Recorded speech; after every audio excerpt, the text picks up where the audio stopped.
Yo guys, what's going on? Ace is here today with another video. In today's video, we're going to be talking about queue times and Escape from Tarkov. Hopefully there's some sort of gameplay in the background because the game is completely down once again here today. So don't get me wrong, the queue times have been helping, but they're getting to a point now where they're starting to really get irritating for me personally. So I'm going to give you my thoughts on them, man. I'm going to tell you what I think of them, pros and cons. So let's hop right into it, man. The first day it was introduced, I definitely saw a lot of server improvements. The game was down for like 6 hours. I think it was on the second day of Pastille's drops. And I started seeing a lot of people saying they were getting in a brand new queue thing they have never seen before in the launcher. In fact, they were. If you guys haven't seen it yet, it looks something like this. And basically, you just have to wait in the launcher. You can't access your hideout. You can't access your stash. You can't access the game at all. You just sit on your desktop and you sit in the launcher. So in theory, you could go play another game, but if you wanted to hop on Tarkov, then that's not going to be happening. So let's talk about a couple cons, man. A couple instances where people are going to be negatively impacted by the queue. Now, I've been negatively impacted in many different ways, which we can save towards the end. But if you're somebody who's just trying to do their hideout, get a couple of crafts done. There's tons of different crafting modules. You might be focused on the water collector, the booze generator, or maybe you guys are making some small cans of meat for therapist or an AKM trade. Whatever it is, there's plenty of stuff in the hideout you can do. More higher up stuff like the scav case even. There's plenty of things to do, and if you guys are trying to just get in the game to access your hideout, to do a couple things in there, if you have to wait 2 hours, it's going to really throw a lot of things off. Let's say your fuel ends in an hour and you have to wait two. Well, it's going to be a whole hour completely wasted on every single one of your crafts. So people are trying to manage their hideout. Yeah, you're going to be impacted significantly in prime time. So I would make sure you guys are waiting till the servers are a little bit more dead, very early morning or very late at night, like 3 a.m. That's going to be the best time to hop on the servers and get some of your hideout stuff going for the day. So add plenty of fuel and, make sure you're good to go there. But let's say you guys work a 9 to 5 job. You guys worked all day. You just want to come home and play a little Escape from Tarkov. Prime time is about 5 p.m. Eastern time. Whether that's 5 p.m. over on the West Coast as well, it's still going to be prime time for you on your servers. So you work a 9 to 5 job, you come home, you want to relax, play a little Tarkov, you have to wait 3 hours in a queue. That is not okay. That is something that is going to need change very, very soon.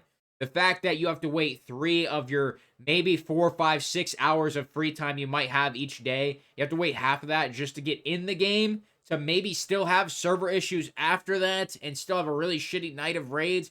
Yeah, that's something that's going to have to change. It's going to really negatively impact a lot of people and kind of really make them pissed off. Now, let me just talk about my instances really quickly. This morning, trying to record this video, I waited 45 minutes in a 60,000 player queue. I tried to record this video with just like some really basic gameplay in the background. I have to search in the vault for actual gameplay.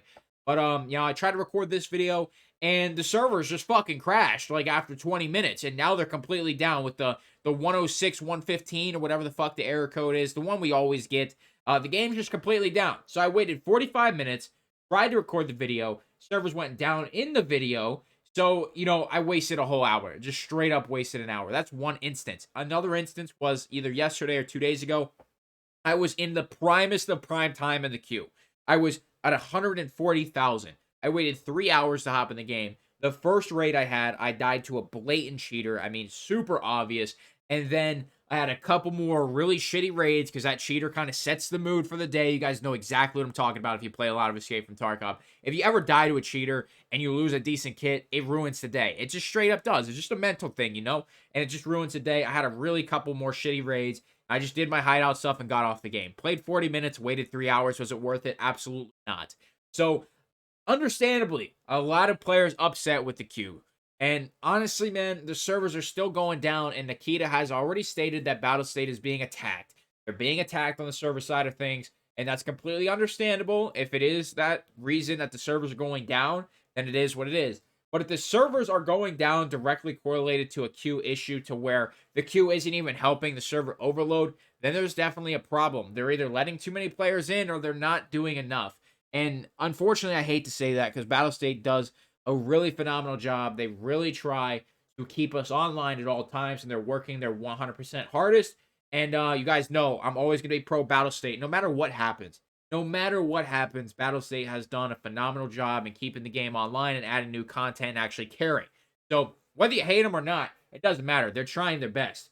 And at the end of the day, man, It really does suck we're having all these problems.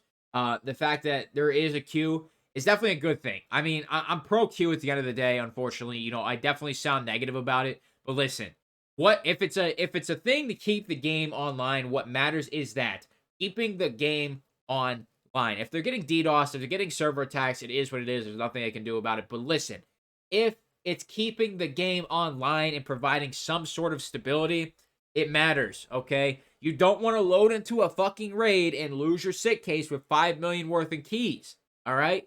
That's going to take you a lot longer than the 3 hours you had to wait in the queue to go ahead and get that back. It's going to take you 2 weeks to get all that shit back, all right? Especially if you're a casual player, see you fucking later, dude. There's going to be a lot of players that just quit the game if that would happen to them. Docs case, keys, a lot of shit has been disappearing over this week. And if there's server stability because of the queue, I'm fine with that. Keeping players at least invested somewhat into the game rather than nothing at all with the game being completely down for 6 hours. I'd much rather have some players still have the ability to play, even if that means I can't play. I'm a content creator. I have a decent more amount of time than a lot of you guys who I would consider casual players, but that's basically because of your situations, not because you choose to be that. Obviously, if you work a 9 to 5 job, you only have so much limited time that you can actually play the damn game. You have no other choice. I completely understand that. Me as a content creator, the only way it really impacts me is when I have a spur of the moment idea and I want to hop on and record for you guys, or if I just want to play the game and make content and gameplays, whatever it may be. Yeah, I have to wait 2 hours in a queue, but it's not the end of the world for me. But for you guys who might have had a really long day of work and you just want to relax and decompress, I completely understand, man. Don't get me wrong, I'm pro queue, but it definitely has a shit ton of cons and a shit ton of negatives. So that's my thoughts on the queues right now, man. It is doing its job. It is helping with the server stability. It is keeping the servers online for way longer than they have been. But at the end of the day, man, they are really fucking annoying. If you have to wait 45 minutes in a queue just for the game to fucking go down, and then you have to wait another 45 minutes to get back in, that shit's annoying. Don't get me wrong. So I'm kind of on the fence about it, but at the end of the day, the server queue is still a pro in my opinion. Let me know how you guys feel about it in the comments down below. Today, we did have a brand new feature introduced to where if you are 30 minutes AFK, it's going to kick you from the game. I think 30 minutes is too short. I think it should be an hour. 2 hours is too long. I think an hour is a perfect amount of time. If you go to make dinner and then eat the dinner, it's going to be more than 30 minutes unless you're a food vacuum. So they are making little tiny changes to the queue system, but at the end of the day, I think it still has a lot of room to be improved. So hopefully we do see that. We do keep seeing smaller changes to help improve the queue system to get us in the game into a stable game. So that's where we're going to leave it off. If you enjoyed the video, make sure to leave a like on it, subscribe, and you're sponsored. Quick description below. That's all I got, guys. Thank you so much for stopping by today. I'm out.